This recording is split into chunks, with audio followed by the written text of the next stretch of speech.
Hello दोस्तों, नमस्कार। मैं आरती द्विवेदी। स्वागत है आपका study for life YouTube channel में। आज से हम एक नया प्रोग्राम शुरू कर रहे हैं न्यूज़ एनालिसिस का, यानी कि जो समाचार पत्र हिंदी और इंग्लिश में आते हैं उनमें जो भी हमारे प्रतियोगी परीक्षाओं से उपयोगी खबरें होती हैं, हम उनका डिस्कशन करेंगे। क्योंकि जो दूर दराज में स्टूडेंट हैं उनको नेशनल इश्यूज़ वाले पेपर नहीं मिल पाते हैं, उनके लिए हम ये प्रोग्राम लाए हैं। आशा है ये आप सबको पसंद आएगा। और इस समय इस महामारी के दौर में, इस कोरोना वायरस के प्रकोप के अवधि में हम लोग लॉकडाउन में हैं, लेकिन इस लॉकडाउन में भी हमें अपना हौसला बनाए रखना है और एक दूसरे की मदद करते हुए इस कठिन परिस्थिति से भी जीतकर आगे निकल जाना है। मैं खुद जमी मेरा जर्फ आसमान का है, मैं खुद जमी मेरा जर्फ आसमान का है, इसीलिए मेरा हौसला टूट कर भी चट्टान का है, इसीलिए मेरा हौसला टूट कर भी चट्टान का है। मैं आज तक इसीलिए नहीं बिखरी, मैं आज तक इसीलिए नहीं बिखरी क्योंकि मुझे पता है ये समय इम्तहान का है। तो ये इम्तहान का समय है दोस्तों, और स्टूडेंट के लिए तो हमेशा ही इम्तहान का समय रहता है। तो आइए हम अपना प्रोग्राम शुरू करते हैं, देखते हैं, नज़र डालते हैं आज के कुछ समाचार पत्रों पर। तो सबसे पहले हम देखते हैं कि द हिंदू में एक आर्टिकल है एडिटोरियल का। सबसे पहले हम उस पर ही नज़र डालेंगे। तो आइए दोस्तों, इसमें एक आर्टिकल छपा है कि चीज the distraction says the moment, यानी कि इस समय की जो मांग है उससे हमारा ध्यान भटकाने की कोशिश है सांसदों का वेतन में कटौती। तो जानते हैं कि इस एडिटोरियल के लेखक हमें क्या बताने का प्रयास कर रहे हैं। ये दो तरह की कटौती, दो अध्यादेश जारी किए गए हैं, जिसमें संसद सदस्यों के वेतन और भत्ते में 30% की कटौती की जाएगी। और दूसरा है एमपीलेट्स जो विकास योजना संसदों को मिलती थी स्थानीय क्षेत्रों के विकास के लिए, उसको भी 2 साल तक के लिए रद्द कर दिया गया है। तो जानते हैं राइटर के विचार में ये कितनी उपयोगी है, इस कटौती का वास्तविकता में क्या उपयोग है, क्या ये सही है या नहीं। वेतन और भत्ते में कटौती वास्तविक मुद्दे से ध्यान को भटकाने का एक माध्यम है। देखना यह है कि क्या हमारे सांसद वास्तव में अपनी भूमिका निभा रहे हैं। 30% कटौती कर देने से क्या इनकी भूमिका कंप्लीट हो जाती है? वास्तव में इनका वर्क क्या है? जैसे कि हमारे यहाँ स्वास्थ्य कर्मी, स्वच्छता अभियान से जुड़े लोग, सफाई कर्मी, पुलिस, सेना, सभी अपना अपना कार्य कर रही है। तो सांसदों का ऐसे में क्या कार्य है जब हमारा देश किसी विशेष संकट में जूझ रहा है? कटौती क्या है? 30% कटौती करने का मतलब है कि लगभग 5 करोड़ की बचत कर लेना। वेतन और भत्ते सभी मिलाकर हम कितना बचत कर पाते हैं? ये बचत बहुत कम है। 25,000 की कुल बचत प्रतिमाह हो भी जाए, उससे क्या फ़र्क पड़ने वाला है? इससे ज़्यादा का तो हमारा बजट होता है। तो वास्तव में लेखक का कहना है कि एक तो जो ये सराहनीय काम नहीं है, इससे कुछ होने वाला नहीं है। सांसदों को अपनी जो उनकी वास्तविक भूमिका है उसे निभाना चाहिए।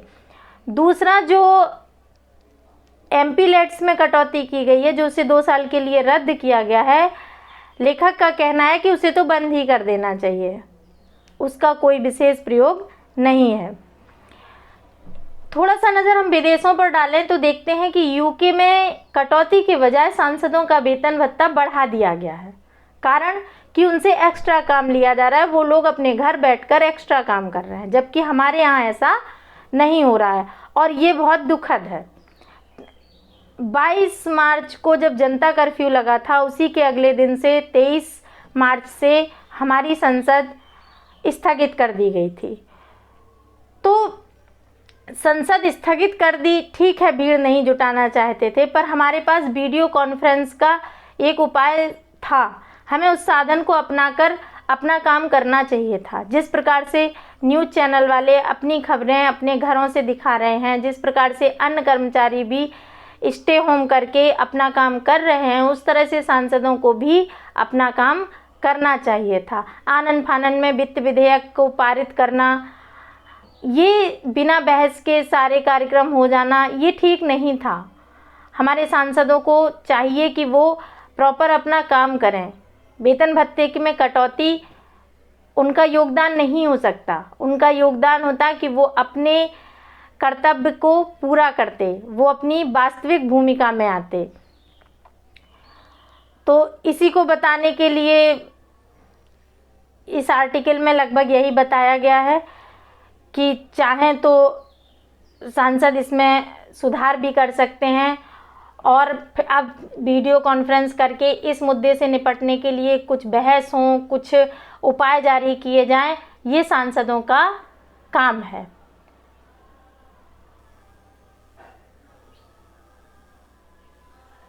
एक और आर्टिकल है डिस्ट्रैक्शंस डिसीजन।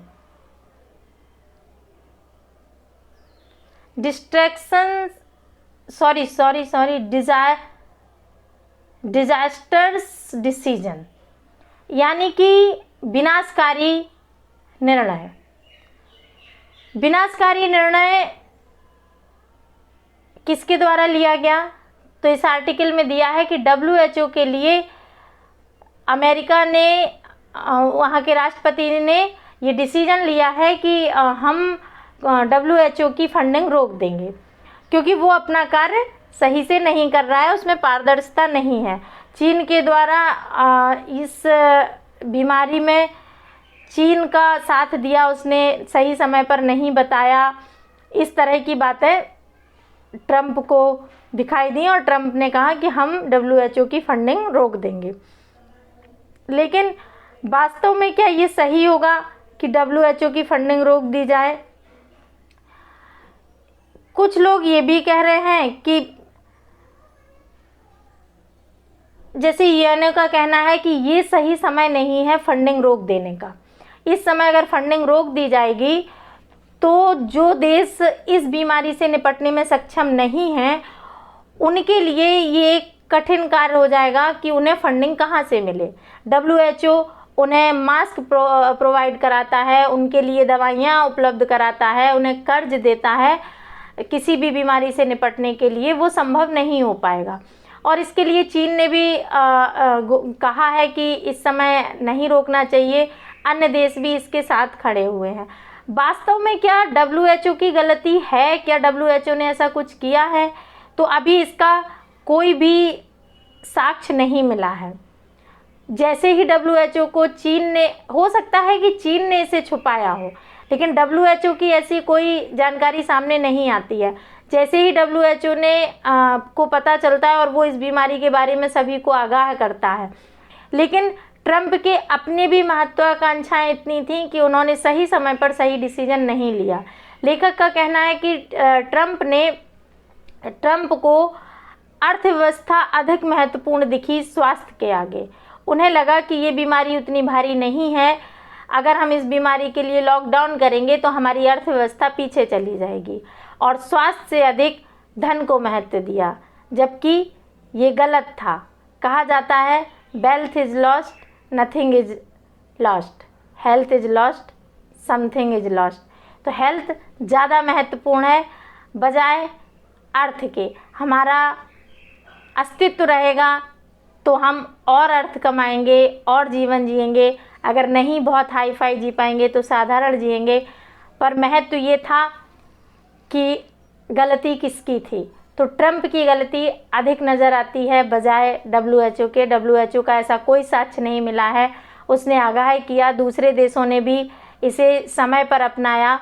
भारत में इतने अभावों के साथ भी इतना नियंत्रण किया गया, तो ट्रंप को भी ऐसा ही करना चाहिए था। ट्रंप अपनी गलती का ठीकरा पूरी तरह से WHO पर थोप रहे हैं।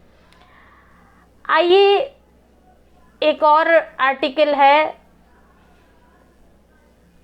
इसको भी थोड़ा सा जान लेते हैं। Getting the containment strategy in India right. India में कौन सी स्ट्रेटजी सही होनी चाहिए, ये देखना है। इस आर्टिकल में यही बताया गया है। तो इंडिया में जो लॉकडाउन के या ये सब जो इस बीमारी से लड़ने के लिए उपाय किए गए, क्या वास्तव में इनके तरीके सही थे, यही बताया गया है। तो लेखक का कहना है कि भारत ने कुछ अनियोजित कदम उठाए। भारत में लॉकडाउन अचानक था, जो प्रभावी सामाजिक सुरक्षा उपायों के लिए उपयुक्त नहीं था। हमारे देश की स्थिति और देशों की अपेक्षा अलग है, क्योंकि हमारे यहाँ शिक्षा का भी उतना प्रभाव नहीं है, लोग उतने शिक्षित नहीं हैं, दिहाड़ी मजदूर बहुत अधिक हैं, और अचानक से लॉकडाउन हो जाने के कारण बहुत सारे मजदूर पैदल ही चलकर दिल्ली, मुंबई, अन्य जगहों से अपने अपने घरों के लिए पलायन कर गए, और ये बहुत दुखद रहा। इससे कई लोगों की मृत्यु के भी समाचार मिले, लोग भूख से तड़पे, बहुत तरह की परेशानियां लोगों को मिली। इसलिए सरकार को इस पर विचार करना चाहिए था। भारत के जो गरीब लोग हैं वो बेहद कमज़ोर हैं। आप देखिए, सोशल डिस्टेंसिंग या फिजिकल डिस्टेंसिंग की बात आती है तो फिजिकल डिस्टेंसिंग तो बहुत दूर की बात है, यहाँ सोशल डिस्टेंसिंग भी गरीब लोगों के लिए संभव नहीं है। झुग्गी झोपड़ियों में रहने वाले लोग एक एक कमरे में 5-5, 6-6, 7-7 लोग रहते हैं, और वो कमरे भी एक दूसरे के घरों से ऐसे जुटे हुए होते हैं, यानी कि हर कमरे में एवरेज 5 लोग रहते हैं। ऐसे में लोगों की दूरियां बनाना संभव नहीं हो पा रहा था।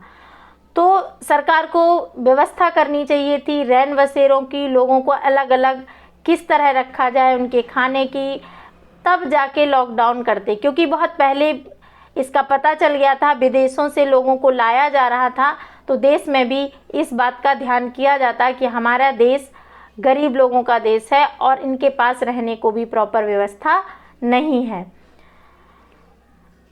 हमें दूसरे देशों की सफलता से भी सीख लेनी चाहिए थी, जैसे दक्षिण कोरिया, सिंगापुर, ताइवान और जापान जैसे लोग इस बीमारी से निपटने में सक्षम रहे हैं। दक्षिण कोरिया सक्रिय, मुफ्त और बड़े पैमाने पर स्क्रीनिंग, स्कूलों को बंद करने और दूर दराजों के काम करने की सिफारिश करने पर निर्भर था। हर दिन लगभग 20,000 परीक्षण किए जाते थे। मास्क और सैनिटाइजर का व्यापक उपयोग था, लेकिन लॉकडाउन नहीं किया गया। पर यह भी कहना उचित रहेगा कि दक्षिण कोरिया में लॉकडाउन नहीं किया, समझ में आता है, पर भारत में बिना लॉकडाउन के इतना आसान था भी नहीं। भारत में लॉकडाउन के बाद भी कई सारे लोग, आज भी 21 दिन हो चुके हैं, उसके बाद भी लोग सड़कों पे आ जाते हैं। अभी तत्कालीन घटनाएं हुई जिसमें लोगों ने पुलिस पर पथराव किया, नर्स पर, अन्य स्वास्थ्य कर्मियों पर, डॉक्टर्स पर पथराव किए, तरह तरह की घटनाएं सामने आ रही हैं। तो यहाँ स्वविवेक से लोग क्वारंटाइन में होंगे, ये संभव नहीं था। इसलिए भी सरकार को कड़े कदम उठाने पड़े, पर थोड़ा सा सूझबूझ के साथ उठाते तो गरीब जनता को थोड़ी सी राहत मिलती। फिर भी आशा है सरकार इसको उचित तरीके से प्रभाव में लाएगी। अब देखते हैं कुछ खबरें हिंदी न्यूज़पेपर्स की। जैसे मानवाधिकार आयोग ने कहा है कि लॉकडाउन में भी जीवन व स्वतंत्रता के अधिकार का ध्यान रखा जाए। यानी कि कहीं कहीं ऐसी भी खबरें मिली हैं कि पुलिस ने कुछ लोगों के साथ बहुत अमानवीय व्यवहार किए हैं, ऐसी खबरें भी मिल रही हैं। तो आशा है कि जो पुलिस कर्मचारी हैं या और भी जो इस तरह के लिए तैनात किए गए हैं, उन्हें मानवता रखते हुए, भावनाओं का ध्यान रखते हुए, लोगों की तरफ उनकी मजबूरियों को समझते हुए इस लॉकडाउन का पालन करवाएं।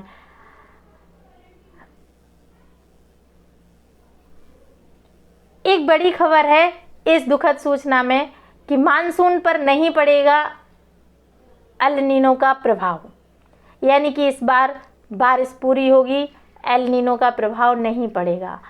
तो आर्थिक आपदा से मुकाबले की तैयारी, ये एडिटोरियल दैनिक जागरण में है। इससे मुकाबले की क्या तैयारी हो सकती है?